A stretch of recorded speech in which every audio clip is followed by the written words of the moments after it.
I'm Tara and this is Loving Ocean Tarot. Welcome if this is your first time here, and welcome back if you have been here before. Today we're going to be asking the tarot the question of who is it that is coming into your life? And I mean this question in a romantic context. So which new romantic love interest or partner is coming into your life? And this is also for those of you that are currently single and are looking to get into a relationship. So we're going to be getting into all the information that Spirit has to give us about this. And to just kind of streamline the video a little bit, I've kind of given us like a general structure to work with. So we're going to be firstly looking into the traits of that person, like who is this person? Maybe we can get some insight into some physical traits of theirs, their general energy. Then we're going to be looking into how you will encounter them, like where and how they will be coming into your life, and maybe any signs that you can sort of look into to realize that they're the ones that are coming into your life. And finally, we're going to be looking at what your dynamic with them will be like. So yeah, those are the three things that we're going to be diving into, and I'm going to be using a combination of oracle cards and tarot cards and also the astro dice. So yes, I'm going to show you the piles that you can select from. You can select them based on your intuition, or you can also select them based on these crystals that I have for you here, whichever ones that you feel drawn to. Maybe you could even feel drawn to more than one. Maybe you have like some options coming into your life for your next partner. But yes, let me get into the options we have for you. So for pile number 1, we have the crystal Amazonite.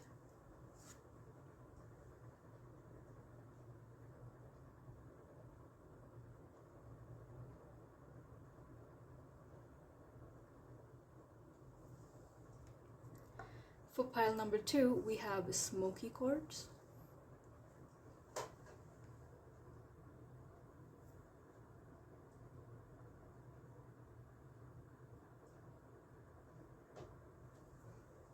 And for pile number 3, we have this tiny little green fluorite.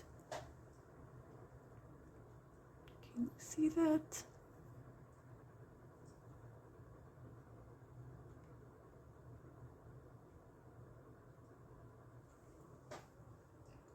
Yes. So those are your options. Take as much time as you need to make your selection. You can pause the video if you need to. And for now, I'll be getting started with pile number 1. Hi, pile number 1s. This is for those of you that chose the Amazonite crystal.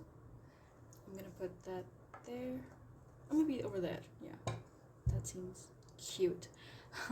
And let's get into your reading. We're gonna start off with the astro dice first. I'm just gonna put these cards to the side for now. So let's see, who is coming into pile number 1's life? Okay, so we have the sign of Aries, we have Uranus, and the 12th house.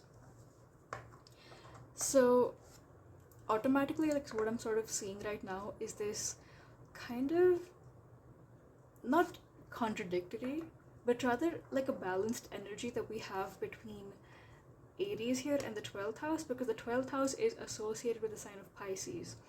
And to me, Pisces and Aries are very like kind of opposing energies, but with both of them present here, it feels like they have like a balance of a very kind of forward moving energy.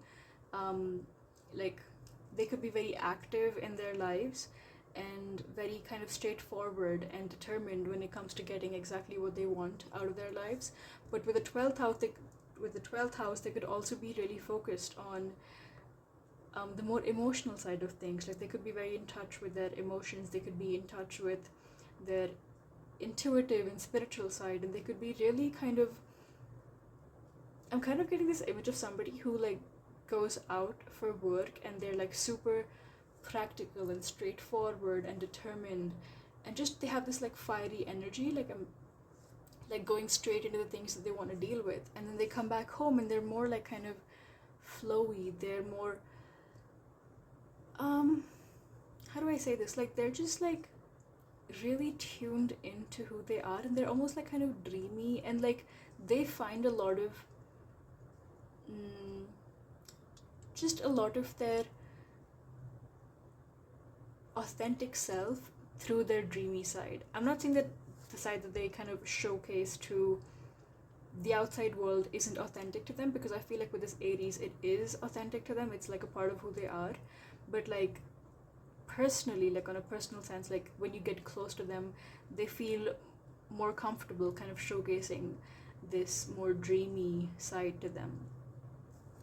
We also have Uranus here, which is honestly like it's immediately making me think of like Greek mythology and like Oranos, and it's kind of giving me this like very sort of primordial energy vibes, like something that cannot really be contained or like easily fit into any particular category. And I feel like that's why we have these two, like this dichotomy apparently of the Aries and the 12th house. This could also be like literal signs, like maybe they could have significant Aries placements, or you could have significant Aries placements, or you could either of you could have like really kind of beneficial 12th house placements. But with Uranus, I feel like there are people that are like different, and they can't really be bound by any particular category. They can't be bound by any particular understanding, or just like I'm kind of hearing the quote like to define something is to destroy it. And they are people that sort of resist definition. They're people that like even like when you get really close to them and somebody asks you to describe who they are, like you can kind of describe who they are in like specific circumstances, but you somehow can't like put across their entire energy. And it's because they're just so like, I'm not saying that they're like elusive personal like per se, but I feel like the descriptions of their energy are elusive. Like you just don't know how to describe them, and it's getting like this very like unlimited, just free, cannot be boxed down kind of energy. Yeah, so that's what I'm seeing with these signs right here. I'm gonna put them here so you can continue to see them. I hope you can see them from your screens. And yeah, let's get into the oracle cards we have. So we have 3 oracle cards based on what I said we're gonna be looking into. And first we're gonna be looking into their traits, like who they are as a person. And for that we have the archetype of the ring. Ooh, very interesting. Can you let me show that to you first? And let's put that there. Then we have for like how you will meet, or like how they will kind of come into your life, and like any signs you can look out for. We have here and now. Very interesting. I keep forgetting to like show the cards like when I'm like laying them out. Yeah. And finally, for your dynamic with them, we have the card Empathic Starseed. Energetic sovereignty, absorbing what's not yours.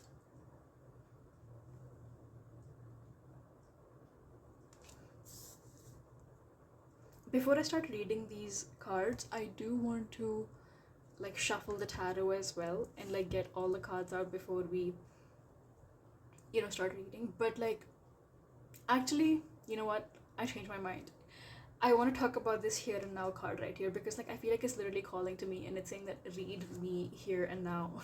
So this card, when it comes to like where you guys are gonna meet or how they're gonna come into your life, this here and now is making me think that it's gonna be really freaking soon. And I mean, it literally says it's here and now. And I feel like not only is it that it's gonna be like super soon, I also feel like they're gonna come into your life in a point where it feels really unexpected, because you're really focused on the present. So I feel like when they come into your life, it's gonna be when you're really like absorbed in a task or like in a flow state. So it's almost making me think of like somebody who's like at a cafe and they're like really immersed in their work, or they're really immersed in a book they're reading or something like that, and then like somebody like walks up to them and is like, hey, like is that seat taken, or like I saw you from across the cafe, or just like something like that. Like they're gonna basically like enter your life in this very like unexpected way. And I feel like this is almost like a sign that you're being given to like, don't get too in your head about when this person is going to get into your life. Focus on what you really feel called to doing, and focus on the tasks and things that you need to, you know, get around to doing. Because when you it is when you're sort of immersed in those tasks and working on something by yourself, like in a very like focused, attentive state, is when they're going to come into your life. We have the number 32 here, which also breaks down to a 5. And the number 5 is one of change and transformation. So I feel like there's somebody that is very different from anybody that you've sort of previously been interested in. And they sort of come into your life and really kind of make things change. And I'm not saying that they're changing you, but like their energy significantly impacts the energy of your own life. And I see that this is like in a positive way. Because like I said, like, you know, we have the Uranus here about like how there's somebody that really cannot be defined, and like this energy of really kind of breaking the box, sort of like they have this very like full life force, vital, energetic sort of presence, and that sort of implies that you guys are gonna have like a lot of new experiences together that are very different from experiences that you would have typically like when you're in a romantic relationship. I feel like they might introduce you to like a lot of new things, and you might just do like a lot of new things together, like new things that are new even to them. Yeah. And we also have the ring here, which is, well, I mean, it's like a sign, like this is like a person, like immediately when I think of the ring, it makes me think of somebody who is like looking for commitment. Like they're not somebody that wants to like sort of play around. They're not somebody who wants to play any games. They're not somebody that wants to lie or omit. Like they're very clear with what their priorities are. And I think that's like this Aries energy coming through of being very straightforward. Like they know what they want and they're gonna make it very clear to you. Like yeah, they have this dreamy side as well, which is making me think of like how they might have this like very they might have this like image or like dream of romance, or of like having their own family, or of starting their own home. And that combined with the straightforward energy makes them somebody who is very clear with their boundaries, clear with their priorities, clear with what they want to do in their life and what role they want people to play. And that doesn't make, I don't feel like, I mean, I feel like they might sometimes get very like rigid, and like because they're so like kind of like undefined as a person, they hold themselves to like a pretty high standard, and they think of that standard as being right. So I feel like sometimes they might get like a little rigid in their thoughts, but I feel like there are also people that are like open to like learning new things, because again, like Uranus is making me think of somebody who's open to continuously working on breaking the walls that surround them. But that's something that's going to take like communication from both of you. I'm not saying this as something that should kind of alarm you or anything, but just something to like look out for. Like maybe like you're going to notice like, oh, like, you know, you're getting too set in your ways, it's time to like let's just talk about this, you know, be open with them. Because yeah, there are people that are really willing to be open and clear about what they want, and clear about even like meeting your needs. So that's also like a part of who they are. Before I read this card, I do want to like finally like, you know, get to the tarot. I'm gonna shuffle like one card for each of these, just to get some more insight. So yeah, let's see. Who is this person coming into your life? Can we get some more insight into their traits, physical traits, just general energy, anything? Who is this person coming into pile number 1? Okay. Oh, we have the 8 of Swords.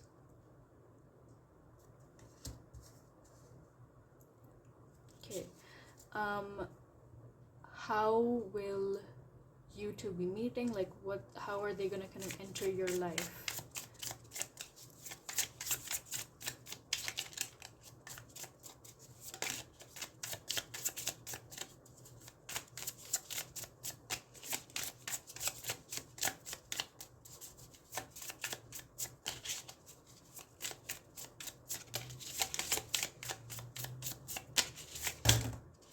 That's a lot of cards. How are they gonna enter pile number one's life? How is this person going to become a part of pile number one's life? How will you meet them? Two of Pentacles.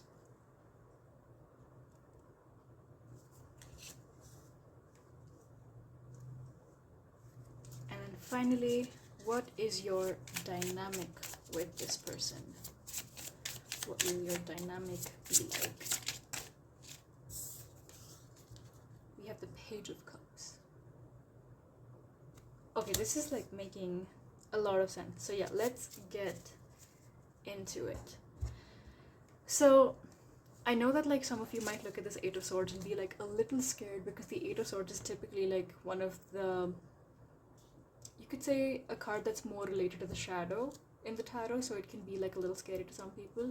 But I feel like with this card, I'm immediately kind of coming back to what I initially said about how they might become rigid sometimes, and how like because they are so like kind of undefined, and the thing is like, as somebody that is so kind of, how do I even put this, like with this, I like, if you remember like what I talked about with this like Uranus card and how they kind of resist definition, I feel like that's something that almost puts them into this cycle sometimes, like a little spiral of like, I want to resist definition, that becomes my definition, that I am somebody that resists definition. So I know we're going like a little kind of abstract with this, but like stay with me here. So I feel like this energy of like being free and being liberated and being energized and like just having this very full flowy energy is something that they sometimes take to be a given with themselves. So when they have times when they don't feel like that, which is normal, because like there are times when all of us don't feel our best, so you know, if their best is to be in this like liberated state, so when they don't feel that way, it almost like puts them in a spiral, because they're like, hey, but like this is what I thought about myself, like why am I not being able to do how much I'm used to doing, or why am I not feeling as free? And it feels like they almost kind of put themselves into this like chained state. But like I said, like it needs just kind of communication, someone to sit them down and be like, hey, you're being too rigid, you know, like life is about ups and downs, and life is about experiencing the full range of human emotion. So it's okay to have a bad day, it's okay to have a bad week, it's okay to have a bad month sometimes. And I'm definitely not saying this as like in this way that you need to be like their therapist, like that is completely not it at all. I feel like this person kind of is proud of the ownership that they take for themselves. But when it comes to like, you know, giving a helping hand, because like in relationships where they're all about communication, they're all about kind of helping each other grow as well, and it's not just always about like having like the happiest time. So I feel like in those times when they need like a bit of a helping hand, you're gonna have to remind them that, listen, like one bad day doesn't mean anything. So I feel like this is something that they sort of like can get stuck in sometimes. But look at this card. It's like only in this mirror that this person is tied up, like they're not actually tied up in real life. And I feel like sometimes like they can get like very caught up in this idea of like how they feel. What's the opposite of liberated? Chained. Yeah, like, oh, like I'm not feeling my best, and it's like it makes them feel kind of claustrophobic. It makes them feel like they're being boxed up again. Because okay, this is kind of making me think of somebody who perhaps like in their past have really been sort of pushed down by like a lot of people.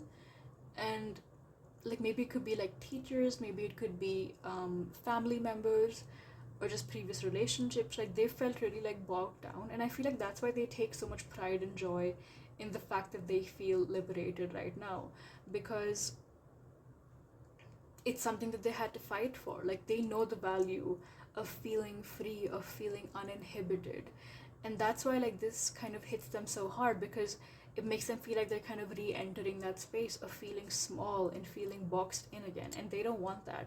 But like again, like in this card, like the person in reality, they aren't like bound by anything, it's just like their perception. So like they just sort of need to get out of their head and look around and be like, hey, like it's okay, like I'm just having a bad time, like I'm just feeling particular, like maybe triggered by something right now. This isn't real life. Like I am safe, I am free, I have all the power that I, you know, kind of built for myself, and like I haven't lost any of the progress that I made. And they sort of like sometimes need that reminder. um like again, like even with this like ring card, sometimes like, you know, it looks like this like snake almost, and it's making me think of um like a python, like when it sort of catches their prey and it like winds itself tightly around their prey. That's what it's making me think of, like how sometimes they feel like they themselves are their biggest kind of inhibitors. But yeah, like overall I feel like what's coming through about who they are, like this is somebody who is like open to being honest with who they are. It's just that sometimes like they get caught up in the kind of felt sensation of things, the felt perception of things. The Eight of Swords also makes me think of like how this person is somebody who has or perhaps still does like deal with anxiety, but it also I'm thinking of somebody who like is going to therapy. So I feel like, and I feel like you guys might even have like a conversation that is kind of centered around therapy, like as you meet. And it's almost like I feel like people don't really talk about therapy like when they first meet a person. Like yeah, it might come up in conversation, but it's not something that you have like this very kind of open, honest, deep conversation about. But the Eight of Swords here is making me think of how you guys like in your first few meetings you're gonna have like a pretty open and vulnerable conversation about like your feelings and like the things that you kind of struggled with and like the things that you're currently working on, and it's something that's going to really help you bond. So that's like one sign that you can sort of like look out for as well, like about who this person is, that they're very kind of open when it comes to mental health, and they're very like they're an advocate for mental health and working on your mental health and trying to kind of get better. And that's why like they sort of like take ownership as well, because again, like with this Aries energy and this 12th house energy, like 12th house also talks about like you know, when somebody like, so when you think of like the houses, right, starting with the one which is identity, you go through all the whole kind of cycle of houses, and the 12th house is the house that you sort of get into when you're about to like say goodbye to this life and enter like the next plane, right? So it's like the time of your life when you start thinking about the spiritual side of things, when you start thinking about like reincarnation and just like what happens next, like what am I taking with me, what am I leaving behind, like all that kind of energy. So I feel like this is a person who has that kind of maturity to be open and vulnerable about things like this. And I think that's why like they're gonna be open to it, like when you kind of try to like get them back to like, hey, like, you know, let's get grounded. Like they're gonna be like really trying to assist you in that process. Like even if they're freaking out, they're like, okay, yeah, this person is trying to calm me down, they're doing this for a good reason, they know me, I trust them, let me try to calm down, that kind of thing. But yeah, like I'm also kind of looking at this card right here and looking at this, I don't know if you can see, but there's like this, through the center of this ring, there is this universe kind of, it looks like. And it's making me think of how you guys have like a very bright future ahead, like if you go forward in this relationship. And it's not just like, oh, like we're entering the sun, but it's like the entire expanse of the universe. Like you have this, you can't even comprehend the kind of things that you will see and encounter in the universe, right? Like we barely know anything about the universe. Like the observable universe is so tiny, we don't even know what's out there. And I feel like when you meet this person as well, I feel like maybe even like their eyes are gonna be significant. Like you're gonna find their eyes very pretty, and like when you look into their eyes, I think they might also have like dark eyes. So when you look into it and like there's like some light reflected, it looks like stars in like a dark expanse sort of thing. They might also like have nice hands. Like they might take good care of their hands. Like they take good care of their nails, their hands. Their hands are like not too dry, not too sweaty. Maybe they wear like nice rings. Yeah, so those are some things that you can look out for. But what I'm saying is that like you have this like potential to really encounter experiences in worlds that are so new to you that you didn't even know that like life could be like this. Even they didn't know life could be like this, because every time you meet like a new person, like a whole new world opens up, right? So, and even like that's true for you, but that's also true for them. Yeah, that's what I'm seeing. Yes, moving on to like how they will come into your life, where you will meet them. We have the Two of Pentacles, and this card to me is super interesting, but especially based on like what I was saying earlier about like how you might meet them when you are working on something, right? And the Two of Pentacles especially like is the card about somebody who is good at like multitasking. And I'm particularly looking at like these two kind of circles, right? One is like a bag, and one is like this, it's like this ball of gas, it's like a star or something, I don't know. But like it's basically making me think of like the bag is making me think of something that's very material, and like this kind of light ball is making me think of something that's more spiritual, something that's more energetic, like energy related. And it's making me think of like how like when you meet them, you know, you're going to be working on something that's very material, something that's very based in grounded reality. Like that's why you're like in this like flow state, you're immersed in something that's very like tangible, and then they sort of like enter your life like as this spiritual gift sent from the heavens, you know. And even this person here, like they are looking down rather than up, and it's making me think of that again, like how you're going to be focused on something to do with your work, or maybe you could even like be, since I've been mentioning like flow state a lot, like you could even be playing music, you could be playing a sport, you could be literally doing anything that kind of induces this flow state. And flow state is something that you sort of like, you know, of being in the zone type of, like that's how you would describe it. So like, you know, you're playing an instrument, you're singing, like you become the music, or you know, you're playing a sport, you become the sport, like that kind of vibe. Like maybe like you meet at like a tournament, or like you meet at, like if you're a singer, like you're singing somewhere, or maybe you're participating in this kind of what's it called, like an open mic or something, and you're singing or you're reading poetry and you're like very in the zone, and they come up to you afterwards and they're like, oh my god, I loved how you performed, or something like that.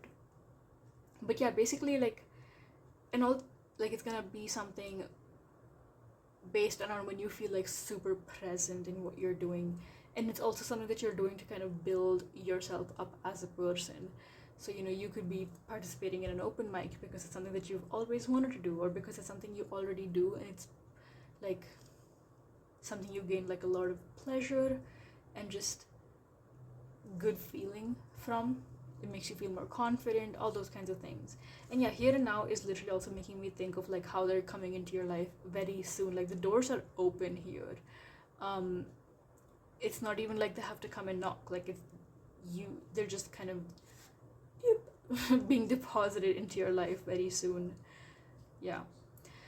And as for your dynamic, we have empathic starseed, energetic sovereignty, absorbing what's not yours.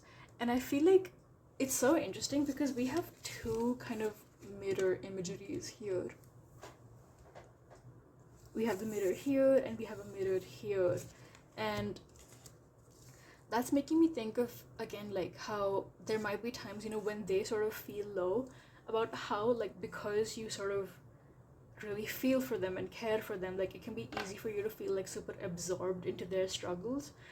And you might also be like an empath. You might be somebody who's very like empathetic, and you really kind of, when people tell you of their struggles, you really resonate with them. I think that's also something that, you know, like I said earlier, like since you bond so quickly, like you really bond with them and you feel for them when they talk about their struggles, and that's something that makes you feel closer to them or makes you feel even more attracted to them, like their emotional openness.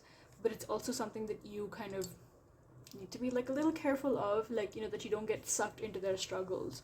Like it's one thing to care for somebody, but it's like it's not your responsibility to take on their pain. But I feel like this is also something that like both of you kind of are capable of doing, like with each other. Like they might also get like really involved in your struggle, in your pains, but together, like I know like we're talking about like the more like wary things when it comes to this like potential like new relationship, but empathic starseed is also making me think of like two people who are so capable of creating like a whole new world, because they're both so in tune with their emotions that when they come together, it's just like this you know, like it's literally like a whole new world. Like you're creating like a space that neither of you have ever really been in before, and it's so positive, and sometimes it feels really intense as well. Like it almost feels like unreal. Like the Page of Cups is about like being dreamy, and like look at this pig here. Like I think like recently I was watching like a reading when this card came out, and the reader said that it made them think of the phrase like when pigs fly, and that really stuck with me for some reason. So like this relationship really feels like it's out of like a dream, like it's unreal. And I think that's also kind of connected to this like 12th house thing. Like maybe he, like this person that you're, I said a he, so maybe this person is a man or uses like he him pronouns, but yeah, this is like open, it could be whatever. There's also like a guy on this card, so I just kind of used he. But this person, I feel like they've really kind of dreamt about the kind of person that they want in their lives, and often like they feel like they're imagining things that are too far-fetched or just too impossible, you know, like it's something that's like impossible to kind of get into their lives. But like then you guys meet and it literally feels like the impossible is becoming possible, that the unreal is becoming real. And a lot of that has to do with the emotional maturity that both of you possess. And I feel like the relationships that both of you have been in before have been with people who haven't possessed as much emotional maturity, and so like there's always been like these blockages which keep you like feeling stuck and feeling like there's so much communication that is kind of getting lost in this immature game playing, or immature just, you know, having to like appease someone or like soothe someone, and like you don't ever get to talk about what matters. So I feel like in this relationship with this new person coming in, you're gonna get to talk about the things that really matter to you, to both of you, and that's gonna feel so intense in such a positive, beautiful way. And it's gonna, again, like Page of Cups is also the card that talks about emotional maturity. So it's like, how do I say this? Like you guys have been like always been the more emotionally mature ones in your relationships, and then you meet somebody who is also emotionally mature, which kind of sets this spark off for even more learning and even more wisdom coming into your lives. Like you guys are like really learning from each other, because like even if your emotional maturity is on like the same level and you guys can really resonate on that level, There's also so many different experiences that have led to that emotional maturity. So you have like a lot of different opinions and perspectives. So there's still like a lot to learn from. But like what is sort of like a given is this communication that's literally taking precedence. So even when you don't like understand each other, you know how to communicate so that you can get across to the other person that, you know, hey, I'm not understanding you, or hey, I want to understand you better. And it feels so easy that it feels like unreal, like it's not supposed to be easy. I'm almost like, it's making me think of like, wait, was it supposed to be this easy? Like, am I getting this right? Like, did you actually understand me? Like, this kind of confusion at somebody actually like understanding you quickly, or somebody, you know, like just getting you, or somebody even getting that they don't get you, and they're not like fighting to be like, no, I know what you're talking about, you don't know what I'm talking about. It's more like just like this transparent energy. Like, I think like this mirror, like it's water, right? It's making me think of like this transparent kind of crystal clear energy where you guys are just going with the flow, and you are able to see and under, like, just, you just get it. Yeah, this is such a wonderful energy. Also, like Amazonite, I said that weird.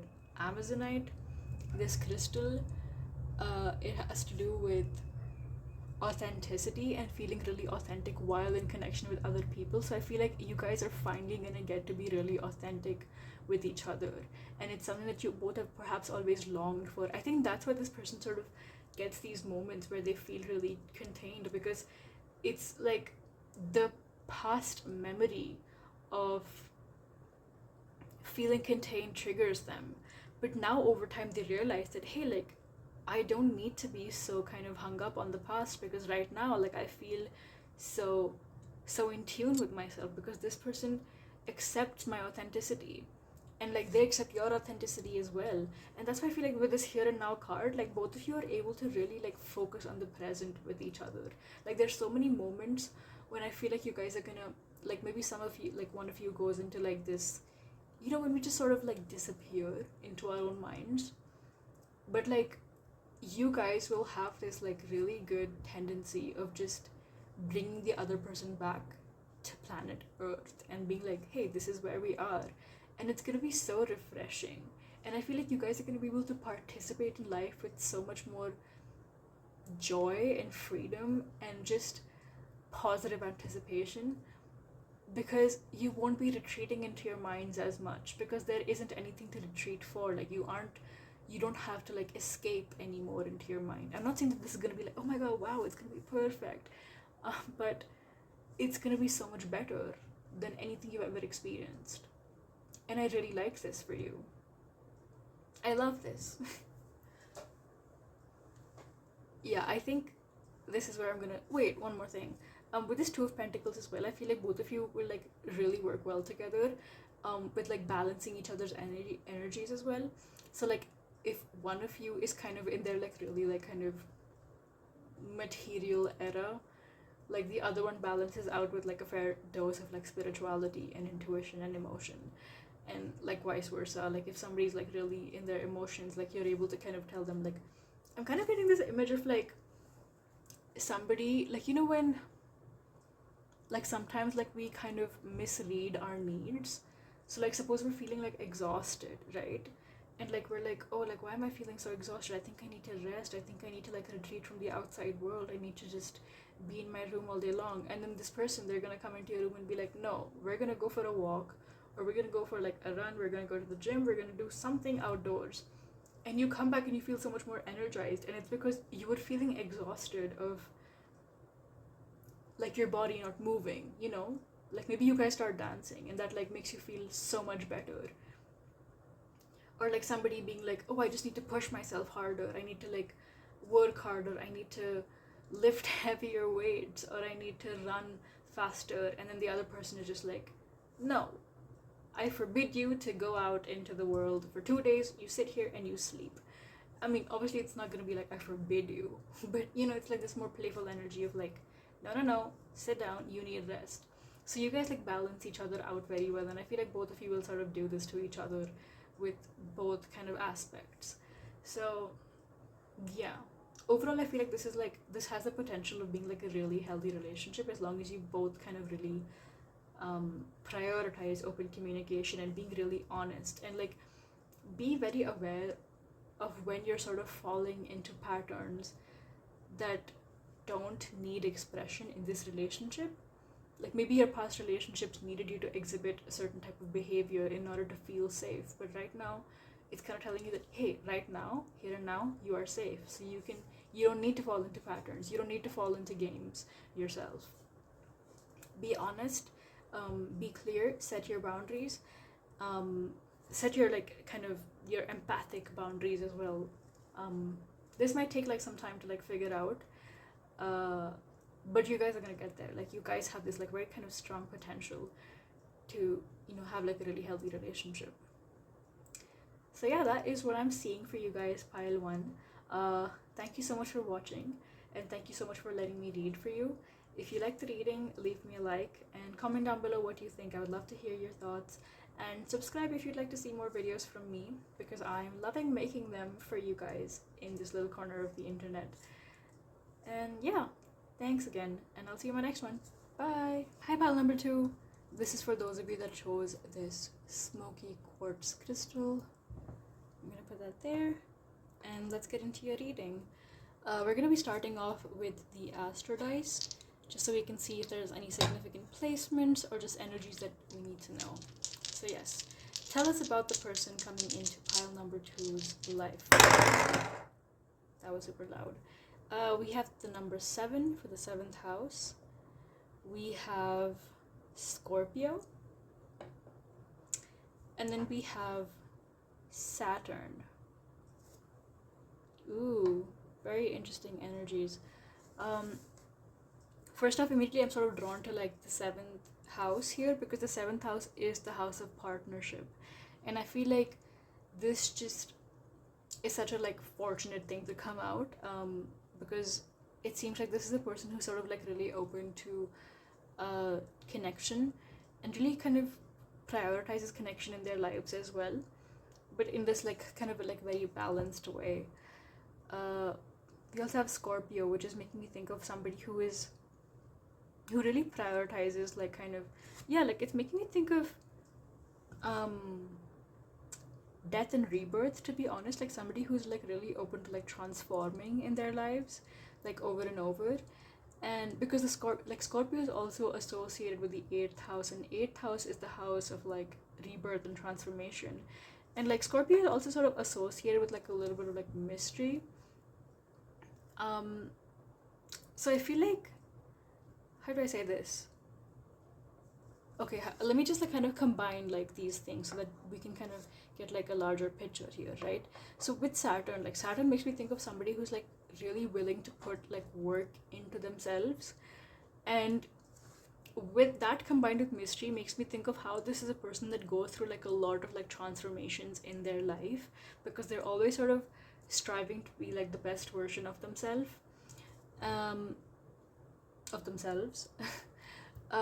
And oftentimes like they do this work without even having like a very clear goal of like how they're gonna end up.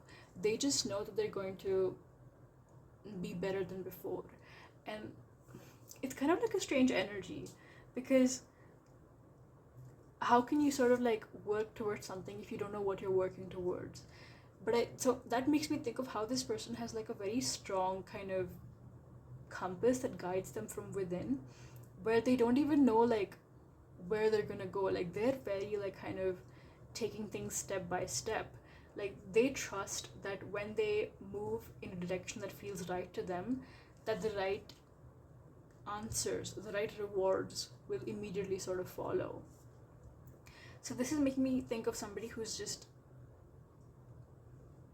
yeah, like Scorpio is also like a water sign, so like they have this like very powerful like flowy energy. It's making me think of like an ocean during like a storm, but like in this very like awestruck way, that like it's not like scary, like it's just, you're just in awe of like the might and power of the ocean. I was also like doing this like reading for myself like a couple days ago, and the theme of the ocean came up there, and I was talking to myself. I record like my readings for myself sometimes, and I was like talking to myself about how the ocean is going to be the only thing that survives. And I was talking about it in the sense of like, even with like climate change, like we have this like fear, right, for what we're doing to the ocean. Like we're heating up the oceans, we're melting like the ice cover of the planet, we're doing like all these different things to our oceans, and we think of it that way, that oh my god, we're harming our oceans. But like honestly, like in the end, the oceans are going to survive, not us. Like if it ever comes down to it, I know this is kind of like a not a bleak, but like I know you guys didn't come here to listen to me talk about the oceans and climate change, but I think like that's the kind of energy that I get from this person. There's somebody that's like very intense as well. Also, like a plane just took off when I said that, so I feel like that's like confirmation that they are like a very intense person.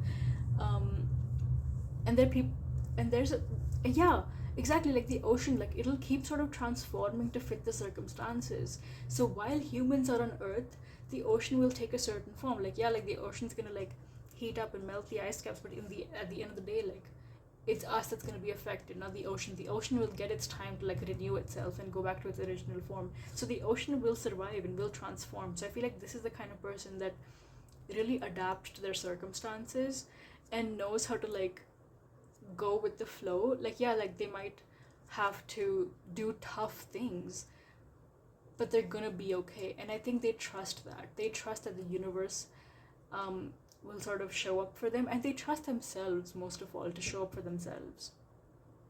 Because yeah, with Saturn, I feel like there's somebody that's like, that is familiar with hard work, that is familiar with pain and with effort. Yeah, I'm gonna keep like referring back to these things if I get like more messages. But yeah, let's get into like the cards. So like I said in the reading, we're gonna be looking at like their traits, like who they are as a person. Then we're gonna be looking at how they come into your life, and finally your dynamic. So for who they are, we have the card Anima Mundi. I think that's how you pronounce it, but I can never be sure. Then for how they're gonna come into your life, we have Chop Wood.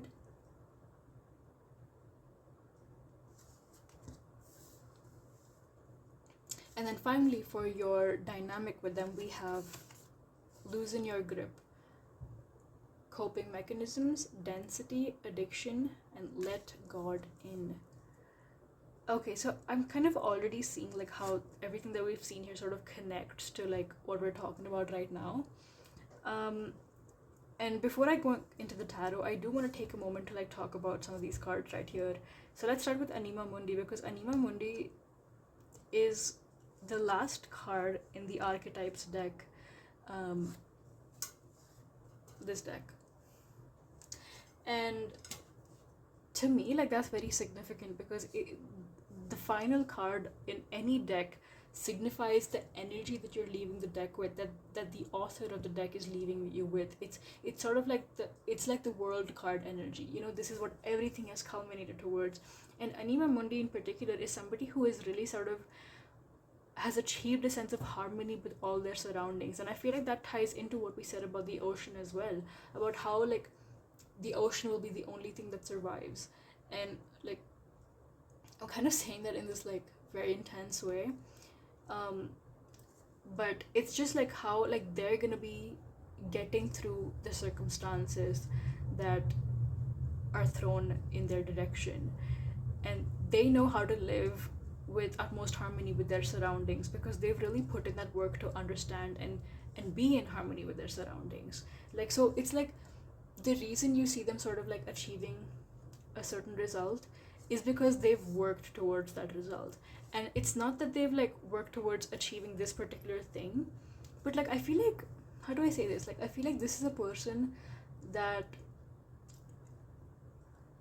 like in conversations, or just like in interactions with them, there's gonna be like these synchronicities that almost give you hints as to the kind of change that they're going to be going through. Like it's not gonna be like a very clear picture, but like maybe like suppose like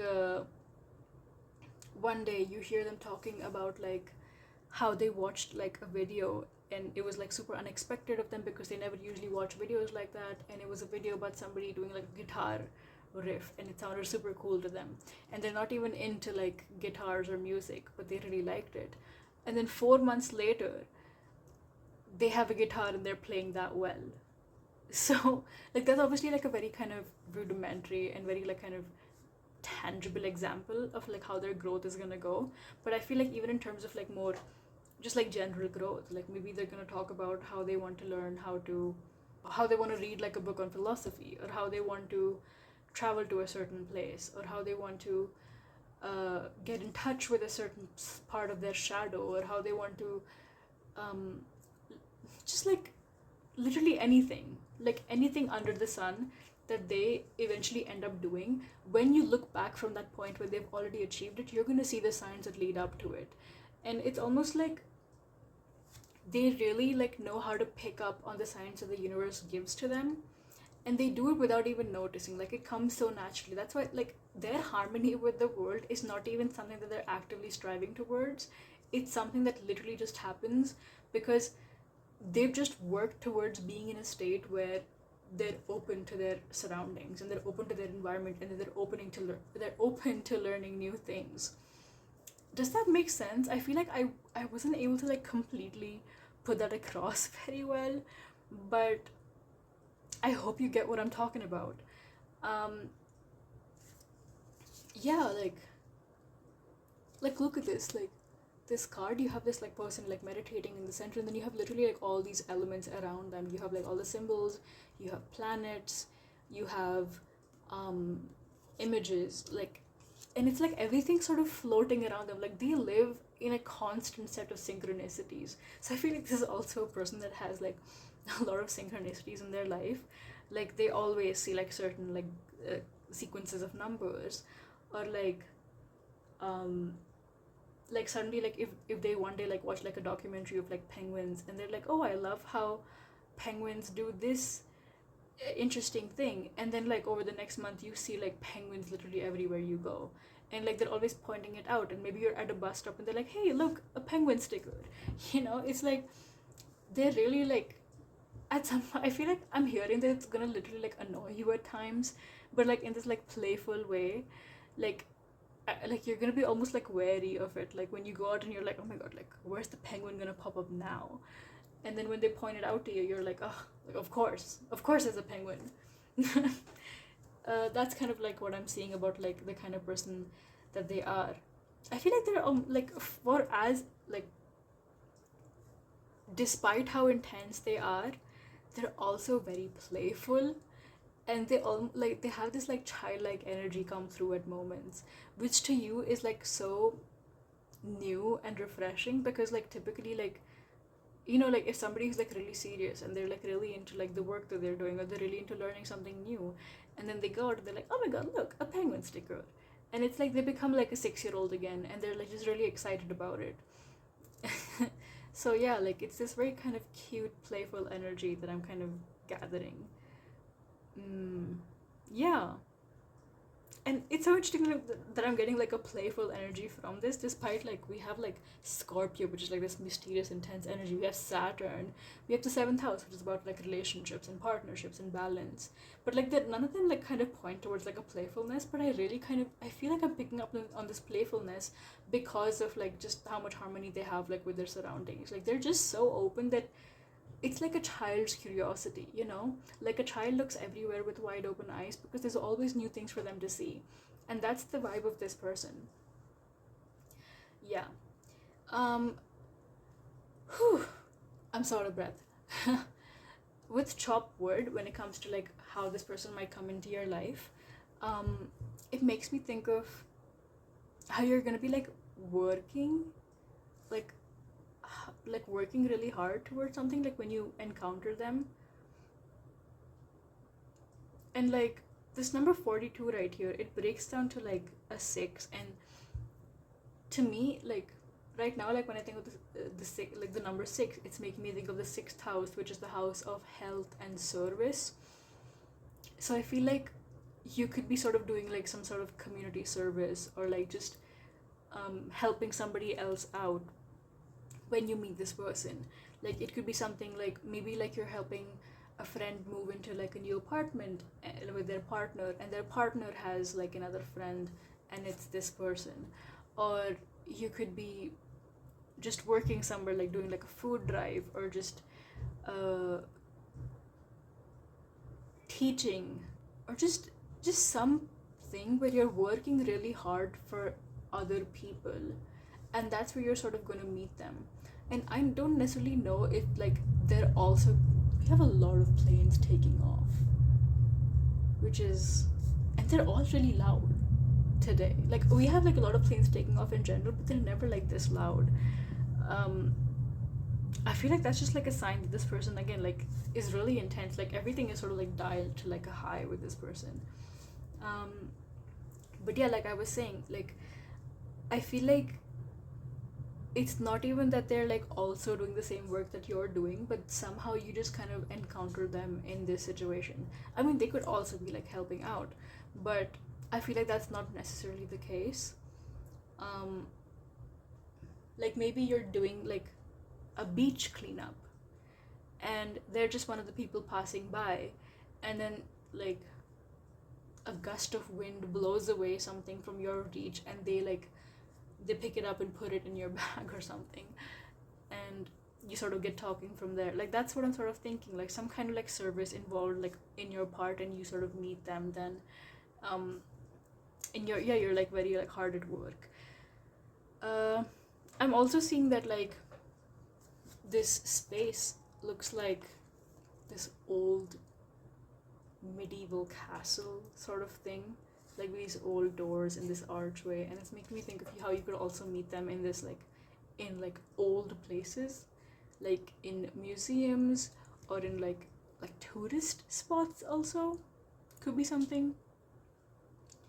Like, ooh, like you know how there's like people who like are tourist guides or like museum guides, and they know like a lot about like a particular castle, or they know a lot about the history of a building or like something, and they're like teaching at that place about that thing, and it's something they do as a hobby on like the weekends.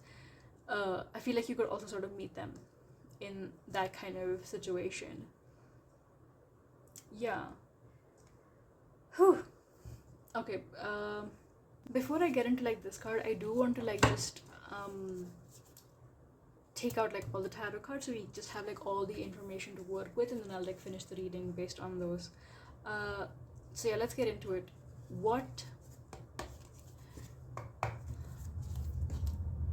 Who is this person coming into pile number 2's life?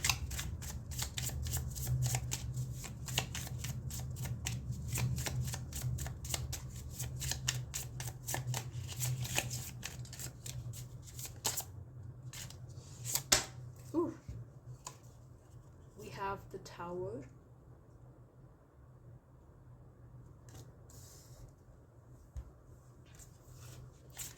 Okay.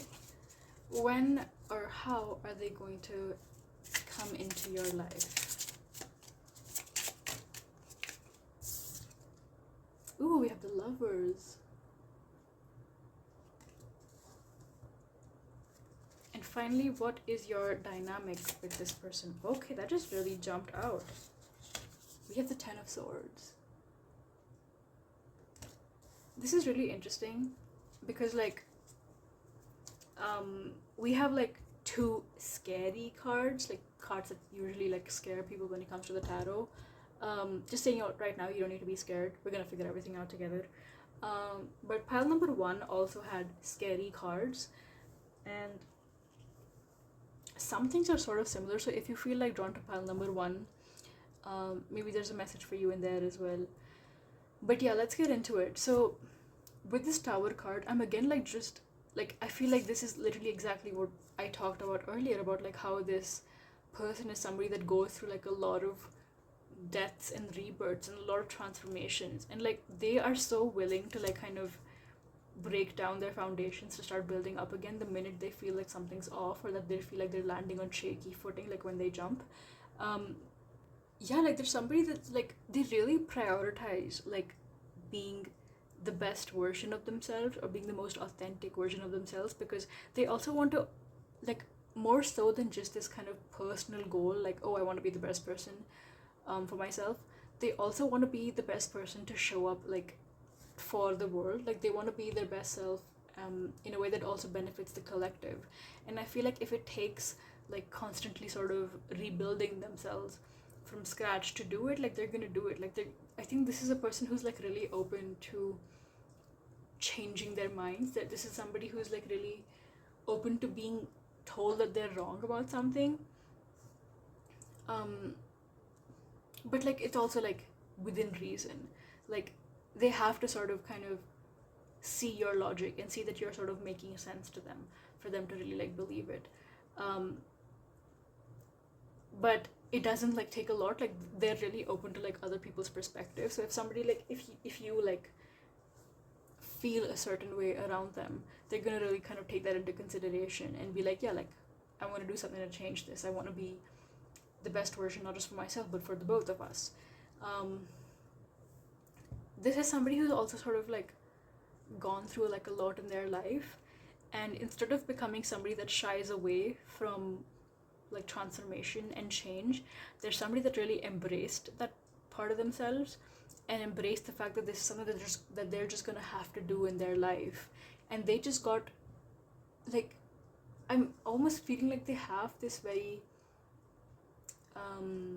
trustworthy structure when it comes to building themselves back up, which is so interesting because, again, like, how do you even know like what you're building towards? Like, if you've literally like if you've broken yourself down and are trying to build yourself up from scratch with completely new information, how is it that you can have like a method, right? Like, how is it that you have something that works?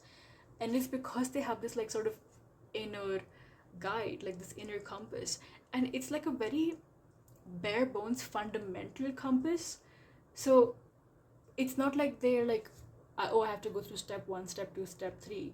It's just like, I need to do what feels right, and that's such a general thing, because literally anything can feel right. Literally anything can feel like you're being drawn towards it. Did I word that right? But yeah, like, that's why like their method works so well. It's because it's literally like catered towards change and difference and transformation. I hope I'm sort of getting that message across, right? I feel like this person sort of is very like, again, like, just, I can't put it into words very well. Like, they just have this energy. Like, I feel like the minute I sort of say something in words, like, they've already changed, and I need to like change my words to fit like who they are right now. I don't mean to say that this person is like inconsistent at all. Like, if that's not the message that's coming through, this is just somebody that's really open. And that's why they exist like in harmony with things. It's because like they're literally open to whatever happening, to whatever energy around them existing. They're just so open. It's impossible for them to not be in harmony. So yeah, let's get into this, and we're gonna see if like there's any more messages that come through. But I think like I've said like most of what I need to say, like if not all. So yeah, like when it comes to like how you guys are gonna meet with this Lovers card right here, this is making me think of like how you guys have like a very fated encounter. Like, it's almost gonna feel like it's coming out of a movie or a book. Like, the way that you meet seems like such like, I don't want to use the word cute, but I do have to use the word meet cute. But you guys are gonna have like a very like intense and like very significant meet cute, because again, like, if you're like sort of working and you're like in service of something else, and somebody like kind of meets you in that space, like, it's already like a space that has to do with like a very kind of powerful energy, like, because to be in service of something else is powerful. To be working towards something outside of yourself is something that requires like a lot of effort and strength. And I'm kind of going on like a tangent right now, but to meet somebody while you're in service of something else feels very fated, because it's almost like I'm not doing something for a desired result for me, myself, and I'm doing something because I want collective good, right? You're not really thinking of your own gain. You're not thinking of what you desire or what you deserve or just anything for yourself. You're just doing something for somebody else. And when you meet somebody coming in, like somebody comes into your life, when you're not even in the space of like desiring something for yourself, I think there's like something very kind of powerful and fated about that. Again, like I feel like I'm just like my words are not working out right now. I haven't like sort of felt like this, like lost for words ever. Well, probably sometimes, but not in like any of the readings that I've done so far. The lovers all okay, I also want to say that like the lovers card and even like these two cards right here that we haven't gotten into, they kind of make me feel that this is the person that's gonna like trigger you. I know that I said that there's gonna be times when you feel sort of like annoyed by them, like, you know, when I talked about like how they go around and they find these synchronicities, and over time it's like, yeah, like of course they're gonna find synchronicities, and at first it's playful, but I feel like there's some things that might actually like annoy you about them, or that might trigger you, that maybe like, you know, seeing them in such a like a childlike space makes you feel sort of triggered, or like just something about them like I feel like is gonna trigger you. And it's giving like, damn, what's that word? I literally had to like stand up and like walk around for like a little bit just to like remember the word. The word I'm thinking of is twin flame. So I don't know if you like believe in the idea of twin flames or not. I personally don't know if I believe in the idea of twin flames. But just because I don't believe in something doesn't mean that it can't like exist or like have an impact as a concept. So I do know that like twin flames are supposed to be people that sort of really like trigger each other as well. And it's because they both are sort of sent together to kind of inspire growth in each other. Also like correct me like if I'm wrong, if I'm getting this like wrong, but basically this is somebody who's here to poke at parts of you, and like they're not like actively doing it. They're not here to like, oh my god, like I'm gonna sit down and I'm gonna poke this person, but like just them sort of existing in their authentic self, like parts of that might trigger you because there's something that you need to learn, and they're like trying to like, their higher self is sort of trying to help you in some ways, like help you in ways that like your souls like had this contract that, you know, I'm gonna help you learn this thing, I'm gonna help you learn this thing, and like your physical selves like don't remember that information obviously. So like you might get pissed off when you get triggered by a person, or you might get pissed off when somebody's higher self is coming through to teach you a lesson, because you're like, well, I don't want to learn that lesson, but like it's something that your soul sort of worked out. And I do want to clarify that I'm not talking about any kind of toxic, you know, like nasty stuff here that's just not healthy. I'm talking about just like, you know, like maybe somebody's childlikeness triggers you because you've suppressed your own inner child, and to see somebody else being able to exist in a space that's so carefree and lighthearted pains you on some level. So that kind of thing. We don't condone any toxic, scary things here. No.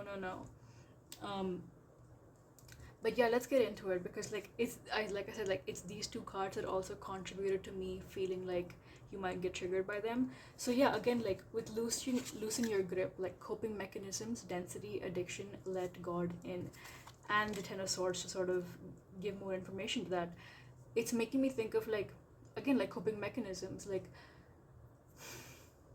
with this example of, you know, having suppressed your inner child, like maybe like growing up you had to do that in order to be safe. Like you had to take away the lighthearted, carefree part of you because you had to like be safe and get yourself out of like situations that were uncomfortable or distressing.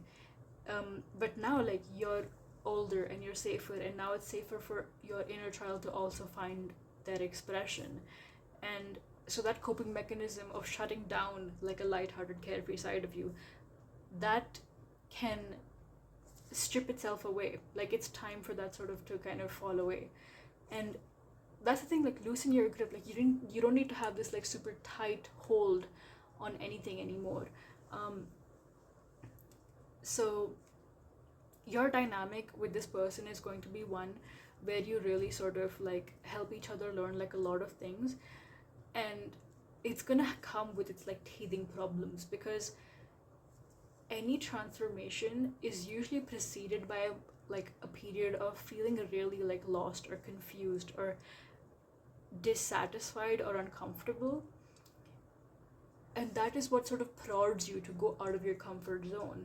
And that's how you transform, right? Because then you encounter a space that you haven't previously been in, and you grow, because your horizons grow, your perspectives grow. And that's what this relationship is going to do for you as well.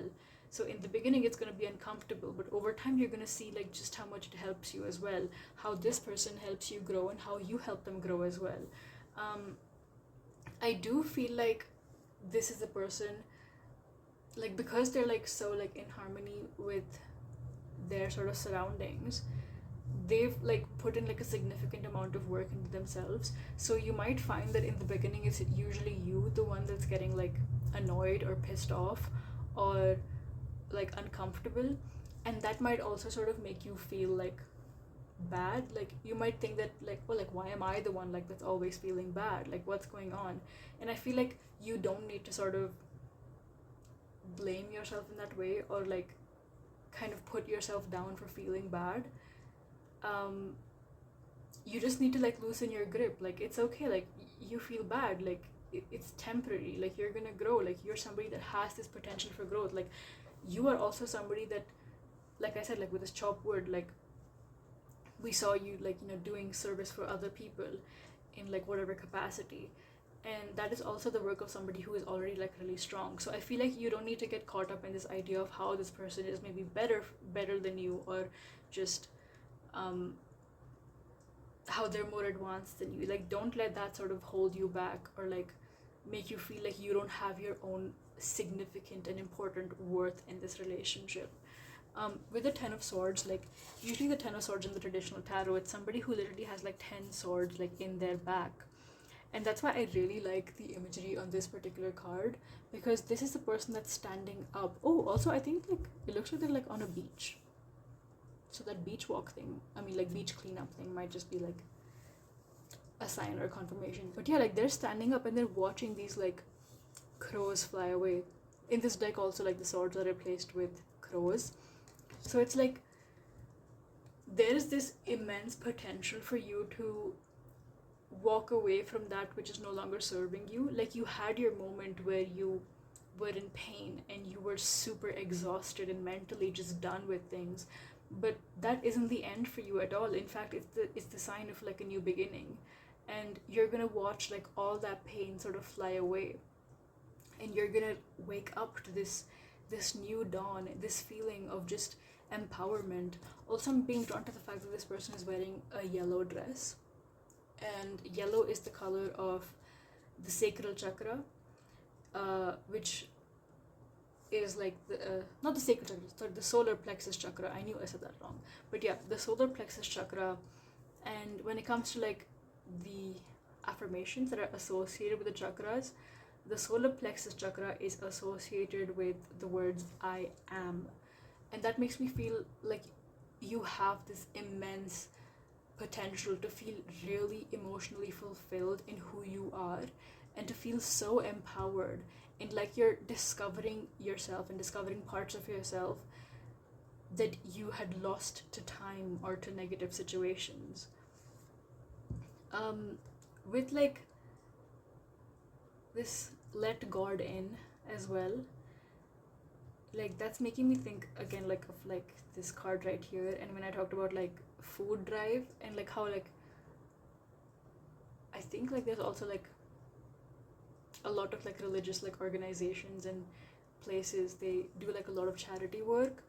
like they have food drives for people, they like distribute food and they distribute medicines to those who need them.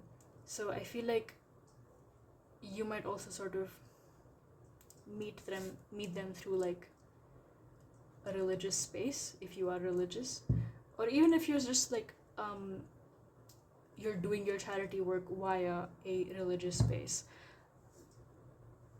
But that's also making me think of like how do I say this, like the reason that you're sort of even like kind of involved in this work is because you know like how fulfilling it can feel to do something for other people and to get out of your own head and just take action that directly impacts and benefits other people's lives or betters other people's experiences. And I think it's like this card is making me think of like how it's time for you to sort of pour that energy into yourself. Like if you were a different person, like if you yourself if you could see yourself in like third person, and if you could work for yourself from this third person perspective, like how would you treat yourself, how would you give energy into that? And I'm also like just hearing like just kind of let go of like your boundaries. I feel like you have like a lot of like just walls around you, and I'm getting this like very specific image of like somebody, like I don't know how to like even describe this image, but like if somebody's like soul or their energy is like in this form of like hands that's really like holding their body like together, like in this very like kind of tight like like frozen way. And I'm hearing the words like identity as protection, identity as defense. So I feel like maybe like the way that you present to the world is like a very curated image that you've created to protect yourself, and how it's okay to sort of let that go, like how it's okay to like really be vulnerable and to show this person your vulnerability, to show this person your pain. And it's gonna feel like you're just spiraling out of control at times maybe, but it's like for the best. Like you don't need to like hold on to this like image of yourself, you don't need to hold on to this idea or conception of yourself being a certain way. Like you can like let that go and actually let yourself become the person that you're meant to become. And with this card, I feel like this is such a beautiful card, because the Ten of Swords, which is typically like this scary card, like it's feeling like such a positive card here. But yeah, this is just like such a fated connection, and like there's so much power here for so much change and transformation on both of your parts. I think like that's why like I can't even like get the words out, because it's such an intense energy, it's so powerful, it's so strong. Like your connection to each other, the amount you learn from each other, and the amount that you grow individually while in this connection. Smoky quartz as a crystal also like has to do with just like getting rid of like helping one get rid of like depression, anxiety, like improving like mental illness. And like smoky quartz, like smoke, the word is making me think of like smoke clearing and like things just getting like so much clarity coming in. And it's like even this like old pattern or old idea of yourself that you had to hold so tightly onto is no longer serving you. It's smoke that needs to just get cleared away so you can breathe better, so who you truly are can flourish and can come into the light. I feel like that's why like you're being drawn to this person who has gone through so many transformations, because you need to get living proof that this is possible, that to get through hard things and to change and to survive and thrive after change is so possible. This is such a fated connection. Like you guys like are meant to be drawn to each other. I feel like I've mostly talked about like how this person is sort of going to be like helping your life, and I feel like those are the main messages sort of coming through. but I don't feel like it's this like, oh, like I can fix you kind of way. It just feels like just their very existence is going to like sort of incite change in you.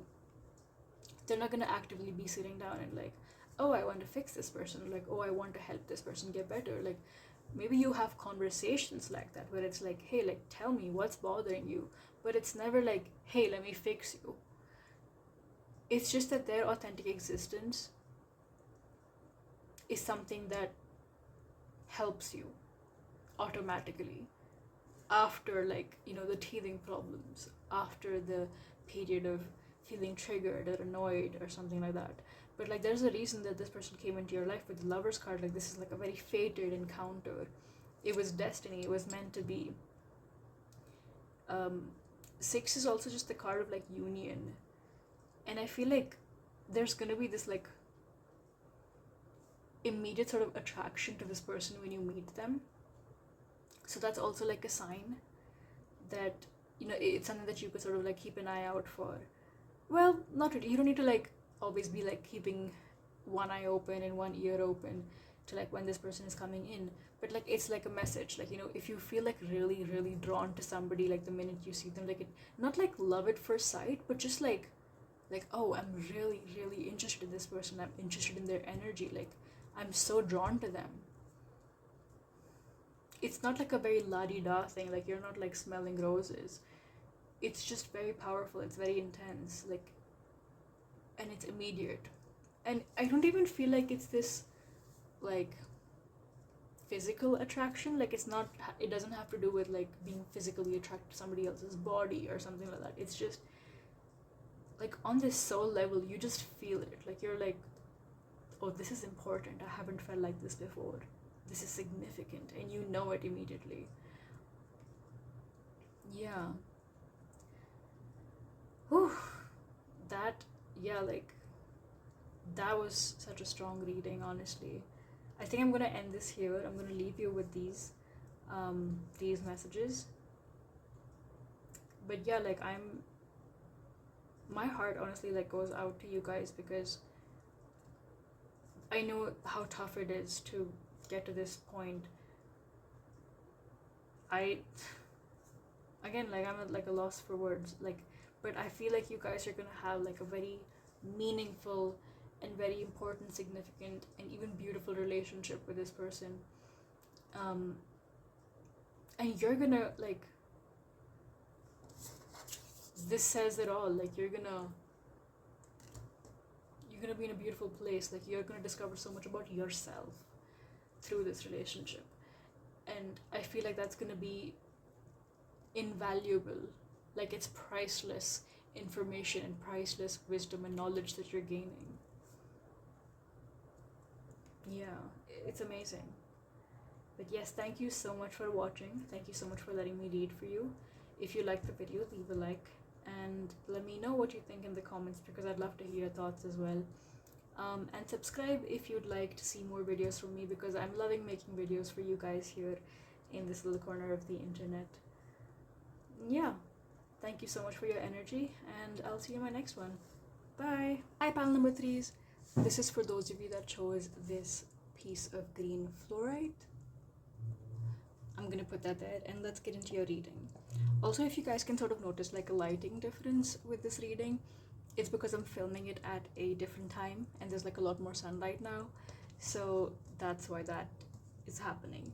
But yes, let's put these to the side and we'll get into like your astro dice first to see like what information they have to give us about the person that's coming into your life. So yes, who is coming into pile number 3's life? We have the 5th house, we have Neptune, and then we have Cancer. This is like super interesting because I actually tried to like film this reading once before, but then I was just sort of not being able to like get into the flow of the reading, and we had already like pulled like we'd already, what's it called, cast the dice to get some info, and we had the 4th house, and then now we have Cancer, and Cancer and the 4th house are like associated with each other. In that reading we also received Taurus and Mercury. So it could even be that you or your person have significant Taurus placements. You could have a Taurus Sun, Moon, or Rising. They could have Taurus Sun, Moon, or Rising. Or you could also have Cancer Sun, Moon, Rising. And also they could as well. Then we have Neptune here. And I feel like this is just like two different water energies, because Neptune, of course, like makes me think of like Poseidon as well. And what I'm seeing with Cancer is that this is a person who is very sort of inclined towards the home. Like they could have like a lot of like, they could find a lot of comfort in a home space. Like they could get like a lot of comfort out of being in like a familiar environment and having the people that they love around them. But I feel like it's kind of like close knit. Like I feel like this person has this more like kind of intuitive energy to them. And even with Neptune, like Neptune makes me think of somebody who is sort of more intuitive, more quiet, more like reserved.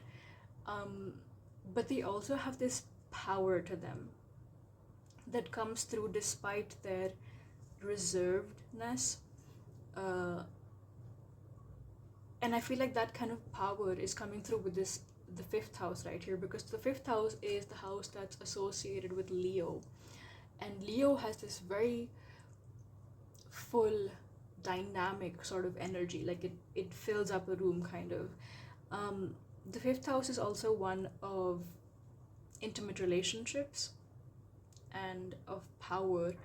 And I feel like this person is definitely somebody, again, like who has a lot of power, but their power doesn't really come from them interacting with the world in a very full way. Like their power is there in their sort of intimate relationships, and they derive like a lot of power from being kind of in tune like with their emotions.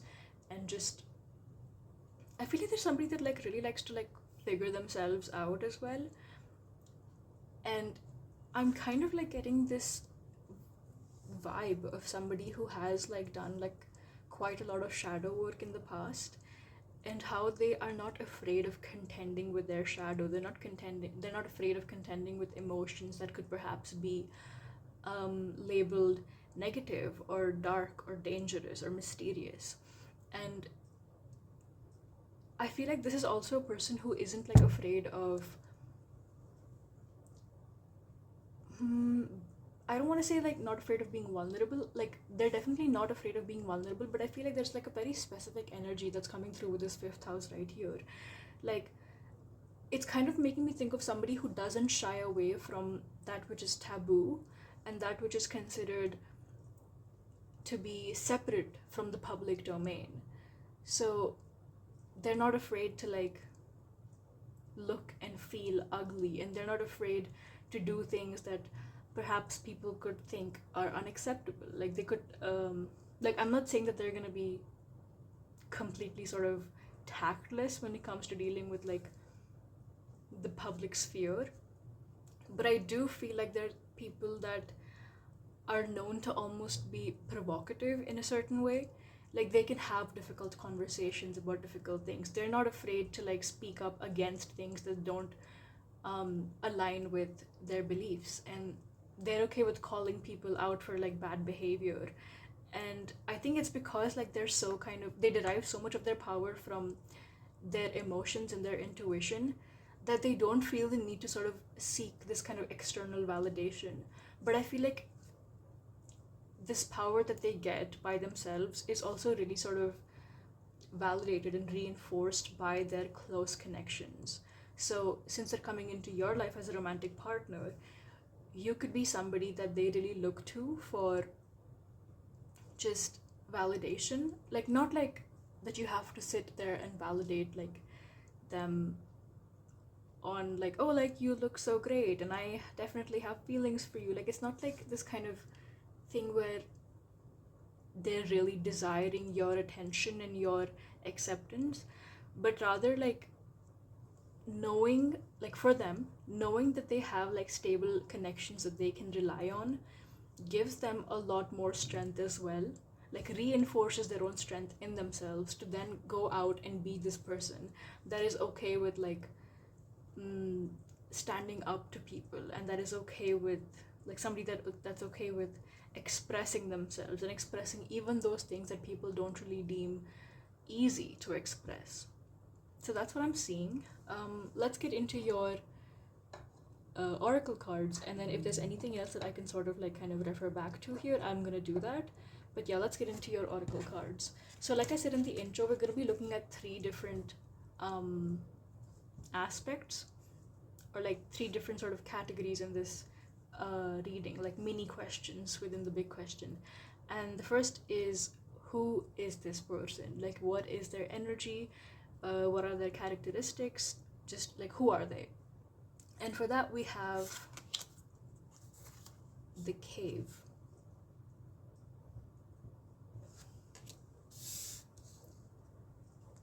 And then we're going to look at how you two are going to meet, like how are they going to come into your life, like how and when, and if we can kind of get any signs that you can sort of look out for when they're going to come into your life. And for that we have imagine.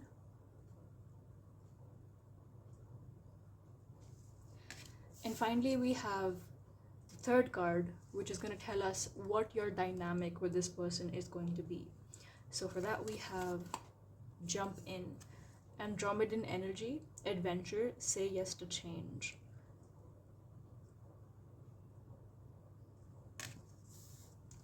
All right, so immediately like what I'm sort of seeing is this cave card right here, and I think this sort of just clarifies or rather confirms everything that we're sort of been seeing with these astrodice so far, because the cave makes me think of somebody who is sort of a recluse. Like I said, you know, they could be like very tied to their home space, they could be more on the introverted side, but something about like the way these hands are placed in this card makes me think of like somebody performing like a, I don't want to say like a ritual or a spell, because I feel like those have like very specific connotations attached to them, but rather somebody who has this strength and like magician energy almost, like where they trust that they can create the circumstances that they need to survive. Hang on, let me try to like sort of word that better, because I feel like there's like a very specific kind of energy coming through with this card. And one is of course that they're people that are kind of like more introverted, they like kind of being in their own space, they don't really like, while they do fine in like public spaces and like in social events, but they're never like the person that's like the light of the room, you know, they're never the life of the party. They're kind of like the weird ones, and like it's almost making me think of somebody who's kind of like a niche interest. Like, so if somebody's like friends with this person, it's because that person resonates with them. So I think this person has such like a specific energy, and because they're not afraid to like be unapologetically who they are, they kind of cut down on like a lot of unnecessary like social convention that isn't true to them, which is why like I'm hearing that like they don't care about being nice. And there's a big difference between being nice and being good and being kind. Like, a lot of people can be nice, but that doesn't really guarantee that they're going to be good, kind people. And I feel like this is a person who is good and kind, but they don't care about being nice, which is why like a lot of people don't really understand them, and a lot of people kind of get put off by them because they just don't see beyond like the surface of who they are. So their words or their behavior might not really align with social norms and conventions, but who they are underneath is what matters most. And I feel like you're going to be somebody that's able to see that. And apart from you, the people that are actually drawn to this person, they're all going to be people who are able to go beyond the superficiality of like certain social situations. I do want to just like take a minute to like just talk about how even things like small talk, I feel like we write off the importance of small talk, whereas I think like small talk is a very important part of like social connection as well. So I'm definitely not looking down on small talk, and I don't think this person is going to look down on small talk either. Like, they're completely fine with having small talk with people as long as they both understand that this is small talk, you know, that we're not going any deeper. We're just sort of fulfilling like what our connection obliges us to complete. Does that make sense? um like, they're just fulfilling like a certain duty that comes with. Okay, let me just like explain this like with an example. Suppose you guys are at a party, right? And somebody comes up to them who is like an acquaintance, and that acquaintance knows that in this person's life they are nothing more than acquaintance. This person knows that this other person is nothing but an acquaintance. So they have the level of talk that is sort of um, a given for acquaintances, and they don't pretend like, oh, like we're best friends, or like, oh, we're so close actually. Like, they sort like both these people in the dynamic understand who they are to each other, and they see value in that relationship. They don't want to pretend that this relationship is lesser or more than it is, and in accepting that relationship for what it is, they're able to give it its due value and see its importance. So that's what I said. Like, they're not going to be people who look down on small talk. They understand the importance of small talk as long as everybody is honest about what that small talk means. Um, it doesn't mean that they're not like open to like going deeper than small talk with like those specific people, but I feel like they reserve that side of them for very few people who they think are truly gonna kind of resonate with them. Ooh, also this number right here is 32, which breaks down to a 5. So we have the 5 right here. 5 is also the number of change and transformation. And like, this cave is making me think of like somebody who just like goes into a cave and comes out transformed.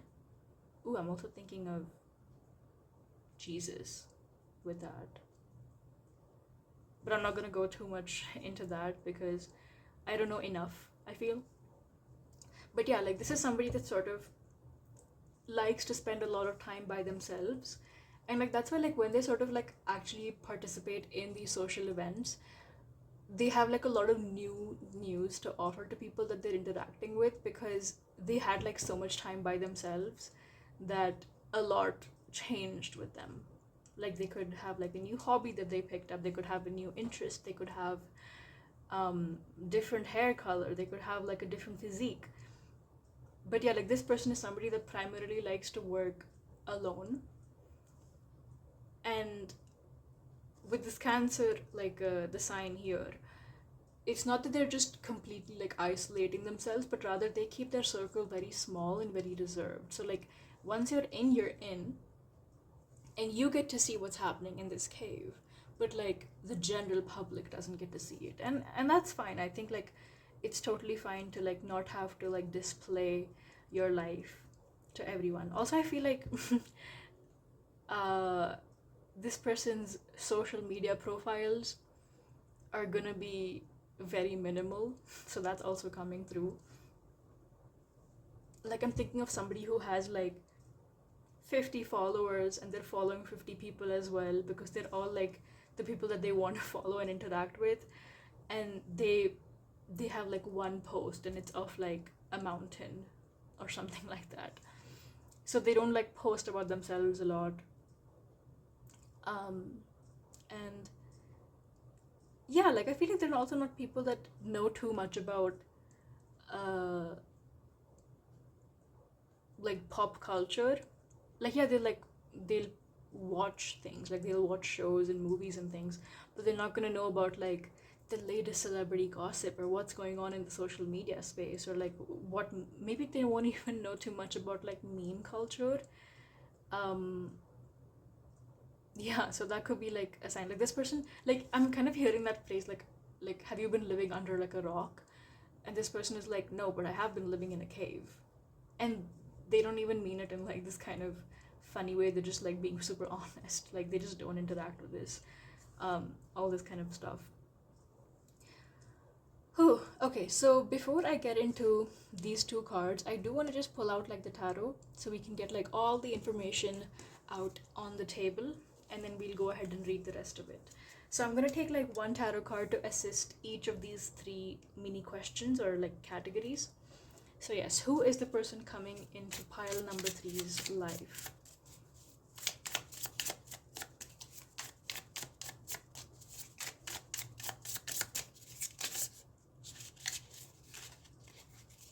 Oh, we have three cards here. I'm gonna just like try to get one card. Sometimes I'm okay with taking two cards, but not more than two. So yeah, who is this person coming? Okay. We have the Tower. This is very interesting because the Tower also came out for one of the other piles. So if you felt drawn to, I'm not going to tell you which pile. So if you felt drawn to like another pile, you can watch that. And if they have like the Tower as well, maybe there's some significant information for you in there. Actually, like, I actually feel like getting like one more card here just to make the energy like more specific. So who is the person? Again, we got a lot of cards. Who is the person coming into pile number three's life? Can we get some attributes? We have the Ace of Cups. This is a really nice card to come out. Okay, so how will you encounter them? How is this person going to come into pile number three's life? That really leaped out. I think that's the one that's going to come out. We have the Nine of Wands. And then for your dynamic with this person, what is it going to be? The cards are really like, they're falling out in like multiples, or they're like just, I don't know. But yeah, like I feel like the way these cards are coming out is like pretty different. But I feel like this person is just like a different kind of person. I mean, truly, I don't meet that many people who are like this reclusive and like don't really know too much about like pop culture, because I feel like information is such like it's a part of like social capital as well, like social information. But yeah, we have two cards and let's take both of them. Okay, so we have the Five of Swords, and then we have the Seven of Wands. This is also the pile where I've literally taken like the most cards I've taken for like from any of the groups, for any of the groups. But yeah, let's get into it. With the Tower and the Ace of Cups here, what I feel is that this is somebody who... Oh, also we have Cups, which is like another water sign. So, and then we have Cancer with like... The Cups has to do with water signs, and Cancer is a water sign, so they could have like significant like kind of water placements. I'm also like thinking Scorpio could be like a significant placement for them. Maybe Scorpio in even like the third house or something like that. But yeah, I also feel like the Tower card here sort of goes well with what we talked about how this person is somebody who changes a lot like when they're by themselves. So when they actually come out into the social world, like they have like a lot of changes that have gone through with them, so that they have like a lot more information that they can give to people around them. Like just generally like, oh, like yeah, I picked up this new hobby, or like, oh, I changed my hair, or I changed my physical fitness routine, so yeah, my body looks a bit different, that kind of stuff. Like every time they sort of come into the world, people notice that they are significantly different. So the Tower card makes me think of somebody who sort of goes through like a lot of changes like this. Like they really kind of strip away what they don't need. And I think this is in this way of just how I talked about earlier. Like they don't shy away from speaking about what's taboo and what is considered unacceptable in like social situations or whatever. And the Tower card makes me think of somebody who's really stripping away what is like unnecessary, and then rebuilding it with something that's really fundamental and true and authentic. So I feel like this person has that capacity to willingly like break away things that aren't working, to then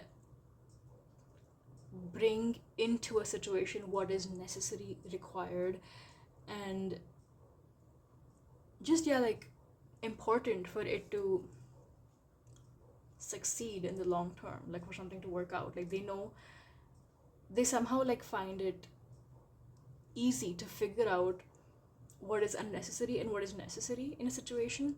And once they make that distinction and have that realization, they don't shy away from breaking away like what's unnecessary.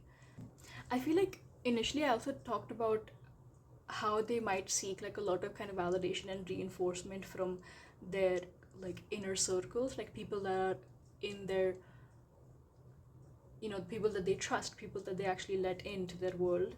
So I feel like all this change also sort of depends on the people that they're with.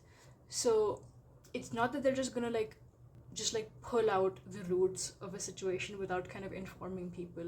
I feel like on the other hand, it's actually that they consult with the people that they're close to, and then they work on sort of building from scratch with this person that's in their life. So for instance, if something has to change on a family front, so they will consult their family in those ways. If something has to change in a relationship dynamic, they will consult you. So they're not going to be just making moves out of nowhere or just like on a whim. In fact, it's very sort of not calculated but well thought out. Like they're making informed decisions, and they're making sure that the people that are involved in the process, or people that are going to be impacted by the process, are involved in the decision making.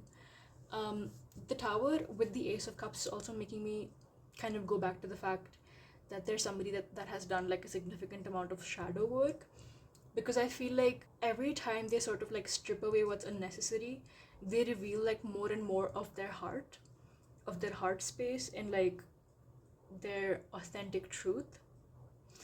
And that truth is one that is full of love, and it's just making me feel like, you know, like I feel this light in my chest. Oh, and also like we have this like this kind of light spark type of thing in this card, which is again making me think of this like warm light, like just shining forth from my chest, you know, shining forth from my heart. As somebody that has like done shadow work, this person knows how it feels to get closer and closer to yourself. They know what it feels like to get closer and closer to your heart space, into a space of unconditional love and just fullness. And so whenever they sort of feel like that space is being compromised, that unconditional love is getting caked over with unnecessary things, or just is getting blurred over by smoke or dust, they're gonna very carefully talk about that, like communicate what needs to be done, and then strip away that dust, wipe away, like clear away that smoke, and just make sure that the light in their heart is like shining forth brightly like all the time.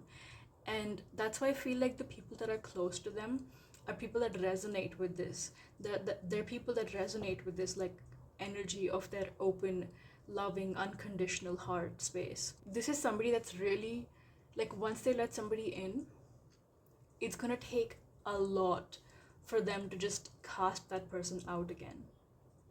Like they're always going to want to work on things to make them better rather than give up on a situation. And so if you're somebody that kind of enters this space that is so personal and sacred to them, they're going to do everything in their power to make sure that you have the best connection possible, that you have like the most open communication, that you have like that you just feel good. I think I want to like move on to like these two cards, like these two parts of the reading before before seeing if there's like any more information that needs to come out from there. But yeah, let's talk a little bit about how you're gonna encounter this person. With this Imagine card right here, this is making me think of like a couple of things. So first, I feel like you and this person both could be people that are very sort of imaginative, and you both are people that are very creative. So you could meet in a space that has to do with creativity. Like you could maybe meet at like a workshop, like a pottery workshop, a painting workshop. You could meet at a space that has to do with art, like you could meet at a gallery, at an art museum, uh, at a music event. Like not, I'm not thinking like a festival, but more like jazz night, or just something that's like more small scale and something that's like more niche. So like it could even be that a small artist that is getting popular has like a show, and then you both meet at the show, like something like that, like something that has to do with really sort of being in touch with the essence of art and creativity, like those kinds of events that you might meet over there. um, Imagine is also making me think of how both of you might be people that are currently like sort of looking for partnership. We also have the number like 20 here, which breaks down to a 2, and 2 has to do with like, again, like union, partnership, all those kinds of things. And I feel like, I don't know, I feel like you or this person, or maybe both of you, have had some time to sit down and think about who you truly want in like as a partner, like what maybe attributes or characteristics or qualities you would like in a partner. Because I feel like a lot of us, like when we go through like sort of relationships or connections that aren't really fulfilling, or that we don't feel good in, we tend to think like, okay, so this is what went wrong, this is what I don't want for my partner, or this is what I'm gonna keep an eye out for, so if I see this sign, then I'm gonna walk away. And I feel like while those are really important things, it's also important to know who you actually do want. Like rather than looking at what you don't want, you should like work on knowing and figuring out what you actually do want, like in a positive sense, like what would you like in a partner. So I feel like both of you could be coming into this space, into this mental space of thinking about who you want as a partner and what qualities and attributes you would like in a life partner. And you could even be actively like being part of like the dating scene, I feel. Yeah, like I feel like maybe you guys are mm, going on like dating apps, or like looking for people like online, or just like you're open to friends setting you up on blind dates, or setting you up with their friends. But there's like also this like level of caution that you guys are exercising, because both of you understand the sacredness, yeah, like the sacredness of the partner that you do actually want to end up with, and like this list perhaps of things that you're not willing to compromise on. So like when you meet new people through like dating apps or something, like there's still like this level of caution that you're exercising, because while you are open to like meeting a new person and having like a new connection, you're not open to like completely giving away all your cards just yet. So I feel like when you guys do actually meet, like you both of you might come into it with this place, like from this place of being wary of each other, and like doing like this mental mathematics of like checking things off a box almost. And I know that sounds like some people don't really like that thing of like, oh, like you have a list and you're checking things off a list when it comes to me, but like maybe that's something that you need to do. Like it's something that you realized was necessary to your process when it comes to meeting new people and like figuring out like who is actually sort of worth your time. And I think it's completely okay to have certain things that you're just not willing to compromise on, and to keep an eye and an ear out to make sure that this person sort of fits those categories that are important to you. So I feel like both of you might be sort of doing this to each other, and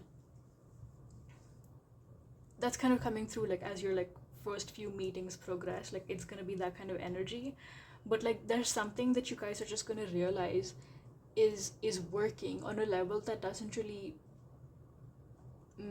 fit into words. Like you can't really explain it to each other very well, and it doesn't even like fit in with your like clear lists of like things that you want or don't want in a relationship.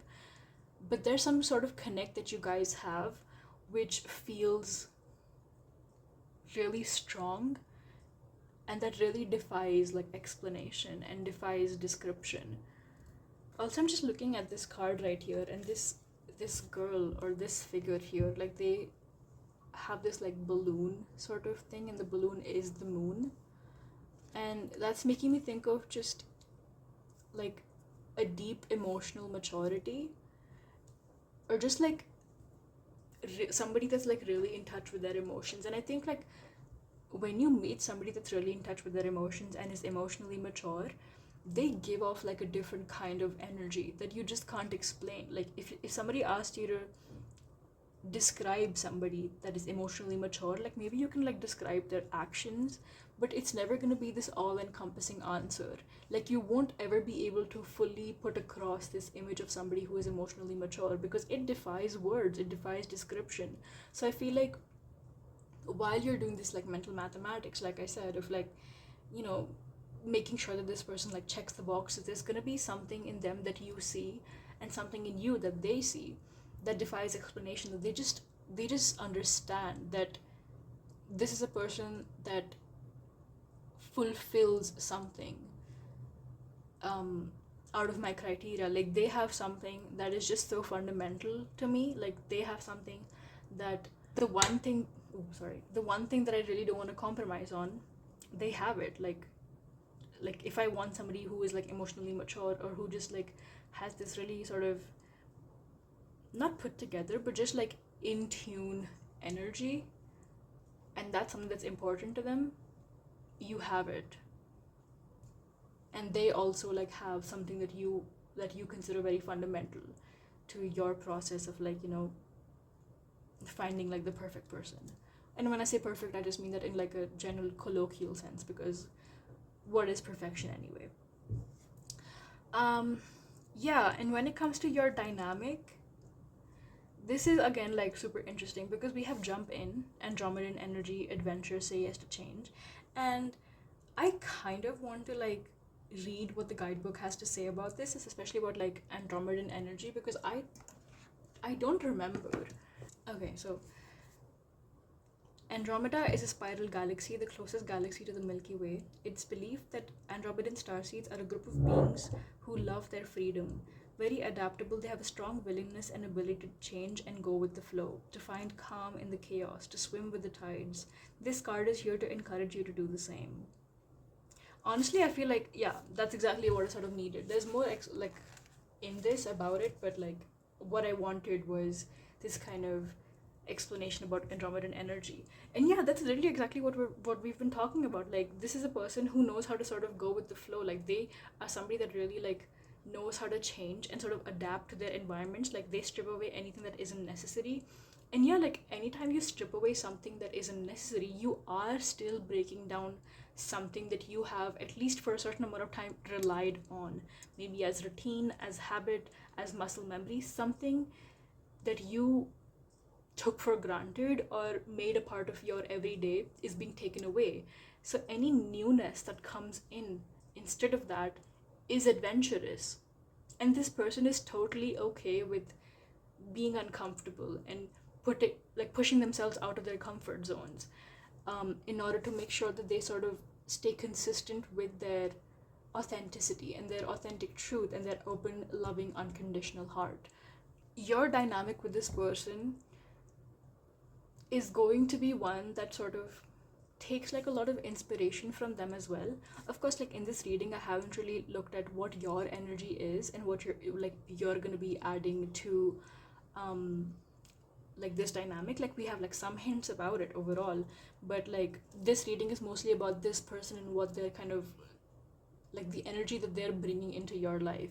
So I feel like you're going to be taking like a lot of inspiration from like just how many transformations that they put themselves through. And I think it's something that you are in a lot of awe of, and it's something that they sort of inspire you to do as well. And like I said earlier, like how this person really values like the people that enter their inner circle, that enter their sacred space, and how they're really willing to put a lot of work into their relationships before they have to like give up or something. Like they would much rather like work really hard to preserve like the sanctity of the relationships rather than give up on something. So with the Seven of Wands here, I feel like the dynamic that you two share will be one where you guys are really sort of like you're working on your obstacles. Like any obstacles that come into your path, you're gonna be figuring out how to deal with them, and you're gonna be doing it together. And I'm looking at like this card right here, and this person is like looking away from the obstacles coming at them, and rather they're just kind of really relying and trusting that this light within them is going to be enough to deal with those obstacles. And what this makes me think of is that this relationship is one where you understand that the sacredness and sanctity of your relationship is so much more valuable than any obstacles that might come your way. And so I'm kind of hearing, you know, when people say that you and your partner have to remember that it isn't you versus them, but it's rather you and them versus the problem. So I feel like that's something that you guys will really sort of be able to like settle into your being, that it's always the two of you against the problem. And because you're able to sort of automatically just enter this space of just prioritizing your togetherness and prioritizing your connection over like maybe differing opinions or opposing ideas or perspectives, like you're always going to sort of prioritize your togetherness, and that's going to really help you deal with your obstacles in a very smooth, and I'm hearing the words like butter, like the obstacles are going to melt away like butter. Also, we have the Five of Swords here, and Five of Swords to me is making me think of like how in the beginning of this relationship, it might take you some time to get used to their energy, because like since they are like a recluse, and since like both of you are sort of entering this connection with this Nine of Wands energy of being like wary of each other, I feel like you might be the one to,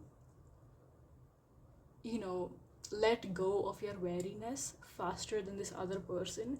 So I feel like there might be some sort of frustration on your part of like how this isn't moving as fast as you would like it to, perhaps. And because like I said, like this is a person who's very kind of reserved about who they actually let into their inner life. And if on top of that inherent attribute that they possess, if they're actually like kind of placing this extra wariness here, you can understand just how wary they're going to be about any new person coming into their life. So they're going to take things very slow, because they have to, because the level at which they then give to the person that is in their life, it's so intense and so immense that it makes sense for them to take this much time to then let people into that place. I hope I'm sort of being able to put this across well. I feel like I'm like, for this, like all these three readings, I've been really like struggling with finding like the right words and making the right sentences, because I literally feel like the minute I start talking, I'm forgetting how I started my sentence, and it feels like I'm channeling in a way that I haven't really channeled before. Because like the minute like a sentence starts, like then I like my active brain is trying to then figure out where the sentence is meant to go, but I feel like I need to just practice like letting the message flow fully and not really worrying too much about like how it gets across. But I hope I'm being able to make you guys see exactly like just the significance of this connection and the significance of this person's energy in your life. So yeah, with this Five of Swords, I feel like you guys might have like some, say, arguments or something about the speed at which your relationship is moving. Like you might like I'm also just like looking at this card right here, and like there's this like, you have this person of course who's like holding their head, but then you have this person in the background who's just doing their own thing, you know. And it's making me think of like how you're the person in this foreground, whereas this person is in the background, and they're like doing their own thing, like they're taking their own sweet time when it comes to letting you in, and you're just like, hey, like I've let you in, why don't you let me in? So I feel like it could also be that like in the beginning of your relationship, you find that a lot of your conversations are you giving a lot of information about yourself to this person, and that they don't like reciprocate as much. Like they definitely are interested in what you have to say, and they like ask you like a lot of questions, but when it comes to like answering the same question themselves. They might be like a little hesitant. Like, it's not like they're like hiding information, but rather it feels like they're omitting the intensity of that information. Like, I'm just thinking of somebody who, suppose like they had to study for like an exam, okay, and they studied for like an entire year, and they just completely cut away all external distractions, and they like every single day they were just sitting at their desk for like 12 hours and working towards something. And then when you ask them about it, they're like, oh yeah, it was tough, but I did it because I had to do it.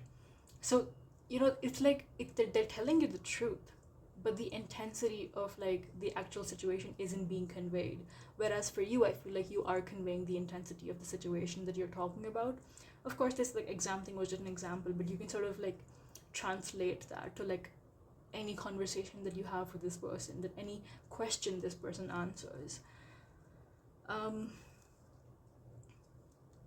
But I feel like this person, along with sort of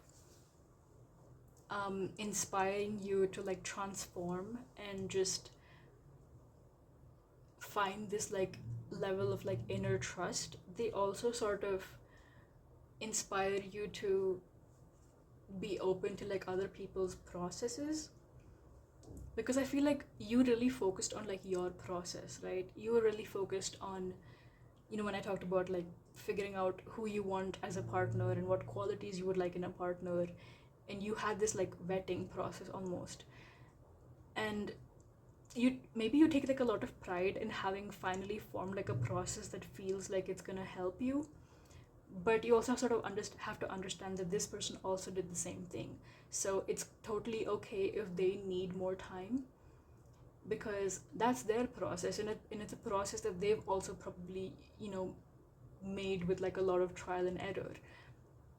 So I feel like I'm kind of like getting this feeling that like you're a little bit of like a hothead, and this person is more kind of stable, but like that it's almost that they feel kind of unshakable, honestly.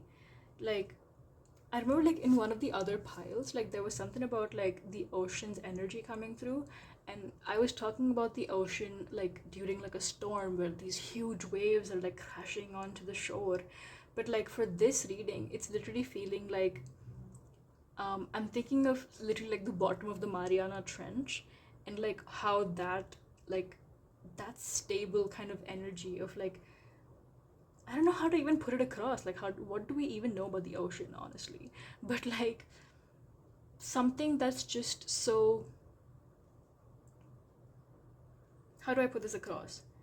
I'm thinking of like water pressure, and like how the deeper you go into the water, the pressure sort of increases. And like pressure right now is making me think of like weight, and weight is making me think of stability. So yeah, like I feel like I'm literally gonna just tell you like my thought process to how I'm talking about the Mariana Trench right now. But yeah, like that pressure and like stability and just like that kind of heavy weight makes me think of like how, yeah, it's making me think of like an anchor. Like how they have like an anchor that is so deep in the ocean that their ship is unshakable. And that energy to you is like a little frustrating, because you're somebody that relates to water in a different way. Maybe you're somebody that's more like the waves, and they're more like the Mariana Trench. Also with the cave, like the Mariana Trench is like the deepest part of the ocean, which makes me think of like, it's kind of like an underground cave. You can think of it like underwater cave, sorry. Oh, also like we have this tree here, and it's making me think of like, you know how animals like form their little houses like in these caves? Like not caves, but like things that could sort of mimic caves. It's like a little hole in the ground or something. But yeah, like there's like a lot of like this deep dark space energy coming through with them. Whereas you're more like this person. You're more like this energy of like jumping into the sea. But I feel like you're gonna jump in, and then they're gonna take you to the Mariana Trench. And it's gonna take a lot of time, because it takes time to acclimate.